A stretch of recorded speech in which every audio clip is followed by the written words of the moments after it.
Hi, this is Brandon Smiley from thirstgym.com. Today we're talking about an exercise called the band chest fly. It's a fantastic exercise used to develop your chest in your pecs. And it is an isolation-based exercise, but it's also great because it's a minimal equipment exercise. Let's say you're someplace like your garage and you're not able to have a cable machine. You can just purchase some bands and you'll be able to perform a very similar exercise. We get our bands from Elite FTS. This is just a mini band. I think this is fantastic. You are going to want bands that you can tie to racks or poles or something. You are not going to want the therapy tube bands. That's not going to get the job done. Okay, you are going to want these kind of bands.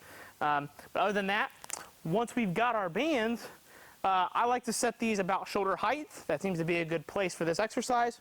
And then since one's on each pole, we're going to use the holes of the band as our loops or as our D handles if we're on a cable machine.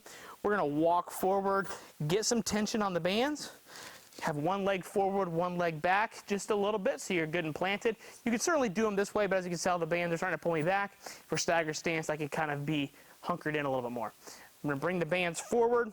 Then what we're going to do, make sure my ribs are down, pelvis is kind of tucked. We don't want to be overextended here. Pull that all in. Then what we're going to do is we're going to let the bands pull our hands back like a regular cable fly. And then squeeze. Here, squeeze. Good squeeze, and then back. Go back as far as you comfortably can so you get a decent stretch, nothing crazy. You don't want to try to pop your shoulder out socket or tear pec, but as you come together, really squeeze. That's one awesome thing about bands. While the cables generally you can load up with more weight, the bands you're going to get less tension in the more vulnerable position, which is back here behind us. So it's a fantastic way to be able to train that musculature also in a safer way if you happen to be somebody that's got a little bit of shoulder issues. The bands also are going to make you have to squeeze your pecs stronger because as we come around, the tension is going to increase. Therefore, we're going to feel more load at that position. So you are going to feel a really good chest contraction. So there are some benefits to this, but at the same time, I understand if you really want to try to load up this exercise, the bands may not work, but they're great in a pinch. But the bands are also great because they're actually going to, the stretch shortening cycle on the pecs is going to increase because bands are constantly pulling as we come back, and then we have to squeeze. So the bands do have some great benefits with their overspeed eccentrics as well. So how do you program these? Well, really going to depend.